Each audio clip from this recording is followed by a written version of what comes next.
Title: The Boss's Wife Whispered. Your silence says more than words. Part 1. The beginning. I noticed her before I ever heard her speak. Not because she tried to stand out, but because the room seemed to rearrange itself when she entered. Conversation softened. The air felt slower. And for a reason I still can't explain, I looked up from my desk and couldn't look away. She was my boss's wife. Not in the way titles usually sound, not distant or unapproachable, but composed, aware, quietly magnetic. Her name was Elena, and the first time she walked through the glass doors of our office, I remember thinking that she carried her silence like jewelry, something deliberate, something meant to be noticed only if you were paying attention. I was 26, still new enough to care too much about how I came across. She was in her 40s, with the calm assurance of someone who'd already lived through all the versions of herself she needed to. And yet, there was something unguarded in the way her eyes lingered on things, like she was always on the edge of remembering something she'd lost. That afternoon it rained. The kind of rain that dulls every sound but the one inside your head. Everyone else had left early, and the office lights hummed faintly over the low rhythm of droplets against the windows. I stayed to finish a report. She stayed because her husband was in a meeting downstairs. That was what she said anyway. She moved quietly, setting her umbrella by the door, her heels soft against the carpet. I could feel her before I saw her, that small shift in air when someone steps close. "You're still here," she said. Her voice had that tone people get when they already know the answer. "Yeah," I murmured, trying not to sound as nervous as I felt. "Deadlines." She smiled at that, a small curve at the corner of her mouth that didn't quite reach her eyes. She looked around the empty floor, then leaned lightly against the desk beside mine. Her perfume wasn't strong, but it carried something faintly floral, grounded with cedar. It felt warm, human, like she'd been caught between rain and memory. For a while neither of us spoke. The silence didn't feel empty, though. It felt balanced, stretched between us like a thread we were both pretending not to see. I kept typing just to have something to do with my hands, but my focus was gone. Every click of the keyboard felt too loud. She glanced at the screen. "You always work this hard?" I shrugged. "Depends who's watching." She laughed softly, a real laugh this time, then looked at me, long enough for me to forget to breathe. "Careful," she said, her tone quiet but sharp enough to leave an echo. "Someone might believe that." Her hand brushed mine as she reached for the report beside me. It wasn't deliberate, or maybe it was. Either way, it happened slow enough that I felt the warmth of her skin before I even looked down. Neither of us pulled away right away. The room felt smaller. My throat was dry. I didn't trust my voice to sound casual anymore. She spoke again, barely above a whisper. "Your silence says more than words." There was something in the way she said it, not teasing, not even flirtatious. It sounded like she was testing me, or maybe testing herself. The words lingered, heavier than they should have been. Before I could find a reply, the elevator bell chimed. Footsteps in the hallway, her husband's voice, getting closer. Elena straightened, smoothing her sleeve like nothing had happened.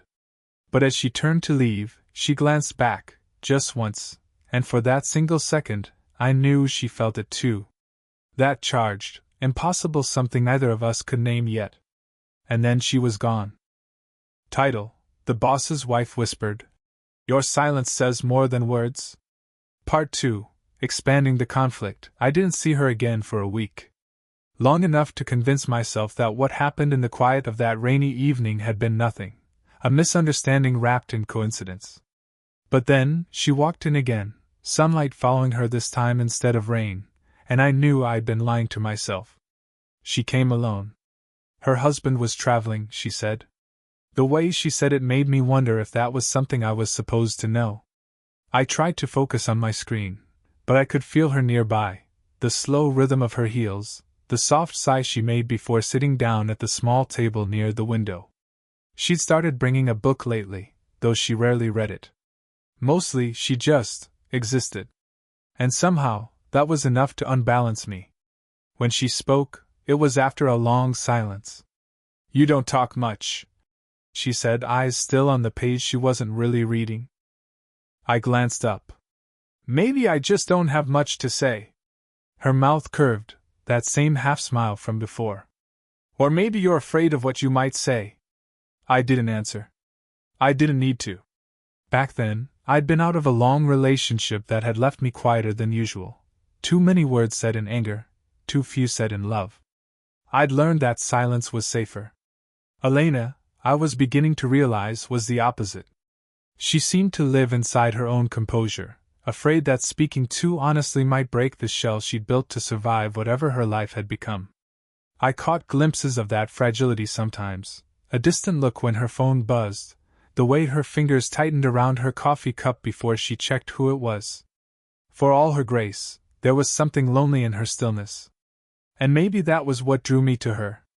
Loneliness recognizes itself. She came over to my desk later, pretending to ask about a proposal draft. Her hand rested briefly on my shoulder as she leaned in to look at the screen. The contact was light, but it burned, not in a painful way, more like being reminded that something forbidden could still feel alive. I felt her breath against my neck as she read a line out loud, her voice low and even. My pulse betrayed me. She noticed. I could tell from the small pause before she continued speaking, from the way her hand didn't move right away. Your work's improving, she said finally. You're learning to trust your instincts. She said it like it meant more than the project. Like she wasn't talking about work at all. When she stepped back, I expected her to retreat, to collect her composure and leave before I could say something that would ruin everything. But she didn't. She just stood there, watching me, as if daring me to break the spell. The clock ticked. The air between us thickened. Then, softly, barely above the hum of the office, she said, You should be careful. People might notice the way you look at me. I turned to face her. Do you want me to stop? She hesitated, a fraction of a second too long. Her eyes softened, and she shook her head, almost imperceptibly. No, she whispered. I just want you to be quiet about it. And with that, she walked away, leaving the air trembling between us, the echo of her touch still warming my skin. Title: The Boss's Wife Whispered. Your silence says more than words. Part 3, Heightening Suspense. The next time it happened, either of us meant for it to. It was late again, the kind of quiet that only exists after hours, when the office feels like it's holding its breath. I was finishing a presentation for her husband, and Elena stopped by to check on progress. She didn't need to, she never did, but she lingered in the doorway anyway, her hair falling loose from a clip, her jacket half-buttoned like she'd been in a hurry to leave and changed her mind. Still here? She asked. Someone has to make this thing look good. Her laugh came soft and low. She stepped inside, closing the glass door behind her. The click echoed too loudly. I tried to focus on the screen, on anything but the sound of her heels approaching, the faint scent of her perfume filling the room. She stopped just beside me, watching as I scrolled through the slides. I felt her presence, warm, deliberate, before her voice came again. You work too hard, she said, leaning slightly, her shoulder almost brushing mine. You'll burn out. I looked at her then. Too long. Too openly. And for the first time, she didn't look away. The air thickened. There was no one else around, no noise to hide behind. Just the sound of the rain beginning again outside, the soft buzz of the overhead lights, and the heavy rhythm of my own pulse. She reached past me to point at the screen, but her hand hesitated, stopping just inches from mine. That line, she said quietly. It feels too formal. Maybe something more human. Her breath brushed against my ear when she spoke. I could feel the warmth of her body so close that I forgot what the slide even said. Like what? I asked, my voice unsteady. She smiled faintly, her eyes flicking to my lips before she caught herself. Like you mean it. There was a pause, a suspended second where everything in me leaned forward before my body could think better of it. She did too. The distance between us was a breath, maybe less. Then, the sharp buzz of her phone. She froze. The screen lit up on the desk beside us, her husband's name. For a moment neither of us moved. She reached for it, her fingers trembling just slightly. The silence after the ringtone stopped was deafening. Elena. I started, but she shook her head. I shouldn't be here, she said, but she didn't move toward the door. Her hand was still on the desk, next to mine. Close enough that I could see the faint tremor in her fingertips. Then why are you? I asked. She exhaled, eyes meeting mine, wide, searching, full of something raw she was trying to hide. Because, she whispered, I can't seem to stop. And then, before either of us could cross that invisible line, the office door opened. A coworker stepped in, startled, apologetic. Oh, sorry, I didn't realize anyone was still. Elena straightened instantly, the practiced calm returning to her voice. Just reviewing notes, she said. The door closed again, footsteps fading down the hall. But the spell didn't break completely. She turned back to me, standing too close, breathing too fast. For the first time, she didn't try to hide it. Neither of us said another word. But as she reached for her coat, her hand brushed mine, slow, deliberate, unmistakable, and this time, she didn't pull away. Title: The Boss's Wife Whispered. Your silence says more than words.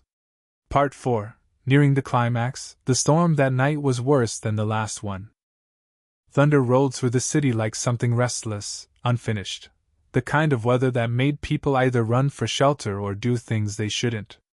I stayed behind after everyone left again. I told myself it was habit. It wasn't. When Elena appeared in the doorway, she didn't knock this time. Her umbrella dripped onto the tile, her hair damp, loose around her face. She looked nothing like the woman who usually entered this space with composure and careful distance. She looked undone. He's out of town again, she said, like she was explaining something to herself more than to me. I nodded, trying to ignore the way my heart started to pound. You shouldn't drive in this weather. I wasn't planning to, she replied quietly. And just like that, the silence between us became something alive. She walked toward my desk, slow, uncertain. Every sound around us faded until there was only the rain and her breathing. I could feel her nearness before she even reached me. Elena, I started, but the word felt too small. Do you ever stop thinking about it? She interrupted, voice trembling just enough to betray her control. About what? She looked at me, really looked, and whatever she saw there made her chest rise and fall faster. About us. The word hung in the air like a dare. I stood, the chair sliding back with a dull scrape. She didn't move away. I could see the pulse in her throat, the faint glimmer of raindrops on her collarbone. My hand lifted before I could stop it, to brush a strand of wet hair from her face. She closed her eyes when I touched her. Just for a second. Then she opened them again, and that small, fragile space between us disappeared. You shouldn't, she whispered. I know, I said. But I can't pretend anymore. The admission came out rough, almost angry at itself. It was the truth I'd been trying to swallow for weeks. Her lips parted like she was about to answer, but no sound came out. Instead, she took a step closer, close enough that I could feel the heat radiating off her skin, smelled the faint trace of rain and perfume on her clothes. I wanted to kiss her. God, I wanted to. The air buzzed with the possibility of it. My hand was still at her cheek, my thumb brushing the edge of her jaw. Her hand came up, resting lightly against my chest, not to stop me, but to steady herself. You don't understand, she said, her voice shaking now. If this happens, I won't be able to undo it. Her words should have stopped me. They didn't. I'm not asking you to, I said softly. She exhaled, a sound caught between surrender and fear. Her face tilted toward mine, our foreheads nearly touching. The moment balanced, fragile, electric, one breath away from everything changing.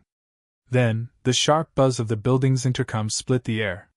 Her husband's voice, distant but unmistakable. Elena? I'm downstairs. You ready? Her eyes snapped open, wide, terrified, wanting. Neither of us moved. For a heartbeat, we stayed like that, caught between what was right and what was already too late. Then she stepped back, her voice barely a whisper. "This has to stop." But her hand was still trembling when she said it, and neither of us believed her. Title: The Boss's Wife Whispered. Your silence says more than words. Part 5. The twist. The next morning, the office felt colder, too bright, too normal. I barely slept. Every time I closed my eyes, I saw her face lit by the glow of the window, her breath trembling against mine before the intercom shattered everything. I told myself I'd avoid her. Keep things professional. Pretend none of it had happened. But pretending was already a lie. By noon, she was there again. She didn't knock, didn't smile. She just closed the door softly behind her and leaned against it, raincoat still damp from the drizzle outside. Her eyes looked different, darker, searching. "We need to talk," she said. Those 4 words could have meant anything, but the way she said them made my chest tighten. I gestured to the chair, but she shook her head. "No. Here." She stayed by the door, her voice low. "Someone knows." The room seemed to tilt slightly. "What do you mean?" "Last night," she said, glancing toward the hallway. "My husband, he asked if I'd been here. If I'd stayed late." My pulse quickened. "And you said?" She met my eyes. "That I hadn't." The lie hung between us, heavy and dangerous. I stepped closer, not sure whether it was to protect her or because I couldn't stay away. "Then how?" "He heard something," she interrupted, her tone almost breaking. The intercom was still on. "He heard voices. Ours." I stared at her, everything inside me tightening. "How much?" She didn't answer right away. Her silence said enough. "Elena." She pressed a hand to her forehead. "I told him it was nothing. Work talk. But he didn't believe me." Her voice softened. "He's been asking questions. About you." The air went thin. Every nerve in my body went alert. I could hear the hum of the fluorescent lights, the distant click of a printer, the faintest sound of her uneven breathing. "This isn't safe anymore," she said. "You should stay away from me." I laughed quietly, more out of disbelief than humor. "You say that like I can." Her eyes flicked up at that, anger and longing flashing all at once. "You think I can?" We stood there, too close, the argument dissolving into silence. She was trembling now, not from fear, I realized, but from restraint. Her hand brushed past mine as she moved, accidentally, but neither of us stepped away. The contact sparked something raw. Her voice dropped to a whisper. "I should leave." "Then go," I said, but my voice betrayed me, low, unconvincing. She turned toward the door, then stopped. "You should know something before I do." "What?" She hesitated. "When I said last night that this has to stop." She looked down, her fingers tightening around the doorknob. "I didn't mean it." I took a breath I didn't realize I'd been holding. "Then what did you mean?" She looked back at me, eyes glistening, voice shaking. "I meant I'm already too far in." For a moment, the world narrowed to the space between us, the thud of rain outside, her shallow breath, my heartbeat in my ears. Then she opened the door. "He's home early," she said quietly. "If he asks, we haven't spoken since last week." And before I could say a word, she brushed past me, close enough for her shoulder to graze my chest, her perfume lingering in the air like a promise and a warning all at once. When the door closed, I realized the truth had already changed everything. We weren't hiding a secret anymore. We were living inside one. Title: The Boss's Wife Whispered. Your silence says more than words. Part 6. The climax. I didn't expect her to come back. Not after what she'd said. "He's home early, we haven't spoken since last week." I spent 3 days convincing myself that was the end of it, that silence would save us both. But on the 4th night, as I was shutting down my computer, the elevator doors opened. And there she was. No pretense this time. No reason to be there at all. Just Elena, eyes tired, hair loose, shoulders unsteady beneath her coat. "We can't keep doing this," she said quietly, stepping inside. But I couldn't stay away. Something in her voice broke me. All the restraint, all the pretending, it cracked in one breath. I took a step toward her. "You came here." She nodded, the smallest movement. "I know." Her bag slipped from her shoulder, landing softly on the carpet. The sound seemed to close the distance between us. I could smell the faint trace of her perfume, the rain clinging to her skin. Every inch of me ached to reach out, but I waited, just long enough to see if she'd stop me. She didn't. When I finally touched her hand, she exhaled sharply, as if she'd been holding that breath since the first time we met. My thumb brushed over her fingers, cold from the rain, and I felt them tremble. "Elena," I whispered. "Tell me to stop."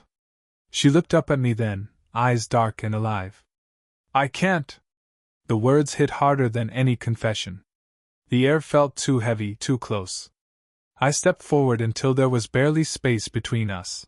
The warmth of her body, the soft hitch in her breathing, the way her gaze flicked between my mouth and my eyes like she was afraid of both. "I've tried to," she said, her voice cracking.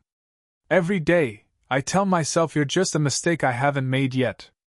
But then I see you and—" She stopped. Her lips parted, and I swear the world went quiet. I brushed a damp strand of hair from her cheek. My hand lingered, fingertips tracing the edge of her jaw. She leaned into the touch, just slightly, and in that small, fragile motion, every wall we built began to crumble. "This will ruin things," she whispered. "Maybe," I said. "But so will pretending." Her eyes softened, resignation, fear, something deeper all colliding at once. I felt her hand press lightly against my chest, not pushing away, just feeling the heartbeat beneath. For a long moment, neither of us moved. The rain beat against the windows, thunder low and distant. Then she stepped closer, a decision, not an accident. Our foreheads touched. Her breath mingled with mine, steady and uneven at the same time. "Say something," she murmured. I shook my head. "You already heard everything." Her lips hovered an inch from mine, trembling. We both knew what would happen next if we didn't stop. And yet, we didn't. The moment didn't end with a kiss. It ended with something quieter, more final, her closing her eyes, her fingers tightening around mine, and the smallest whisper breaking the silence between us. "I understand you now," she said. "That's why I have to go." When she pulled away, the space she left behind felt louder than thunder. But for the first time, either of us needed words. We finally understood what silence had been saying all along. Days passed. The office returned to its rhythm, meetings, emails, polite smiles that never reached the eyes. Yet somehow, every sound reminded me of her. The echo of heels in the hallway, the faint scent of her perfume when someone passed by, the ghost of her voice in my head saying my name. Elena hadn't come back. Not for a week. Maybe 2. I stopped counting after a while, because numbers didn't help. They only made the absence sharper. But she did come back. It was late again, always late. The city outside was soft with mist, and I was halfway through locking up when I saw her reflection in the glass door. She stood there quietly, a small smile that didn't hide the uncertainty in her eyes. "Didn't think I'd see you again," I said. "I didn't either," she replied. "But I needed to." I didn't move toward her right away. We just stood there, facing each other in the kind of silence that had always said more than words ever could. "You were right," she said finally. "Pretending ruined more than the truth ever could." Her voice trembled, not with fear, but with relief. I stepped closer, slow, cautious, until we were just a breath apart. "Elena," I said softly, "you don't know me anything." She smiled faintly. "I know. That's why I'm here." For a moment, she just looked at me, the kind of look that lingers when someone's memorizing you before they have to let go. But instead of leaving, she reached out. Her fingers brushed mine, hesitant, testing the space between us. When I didn't pull away, she laced her hand through mine. It was such a simple thing, a touch, nothing more, but it carried the weight of everything we hadn't said. I don't care about the rules anymore, she whispered. Not about age, not about perception. I just want something that feels real, even if it's complicated. I let out a slow breath I didn't know I'd been holding. It was always real. She looked down, then stepped closer until her forehead rested lightly against my chest. I felt her exhale, slow, steady, and for the first time, the silence between us didn't ache. It felt full. My arms wrapped around her, tentative at first, then sure. She fit against me like something that had been missing without either of us realizing it. Her hair smelled faintly of rain and jasmine. No promises. No grand declarations. Just two people standing still in the quiet, finally letting themselves breathe. When she lifted her face, I brushed a kiss against her forehead, nothing rushed, nothing desperate. Just gratitude, warmth, and the unspoken truth that whatever came next, we'd already crossed the hardest part. She smiled, a small, honest smile, and whispered, "Your silence still says more than words." And for once, I didn't need to answer. We stayed like that, close, quiet, whole, while the rain softened outside and the lights dimmed to a gentle glow.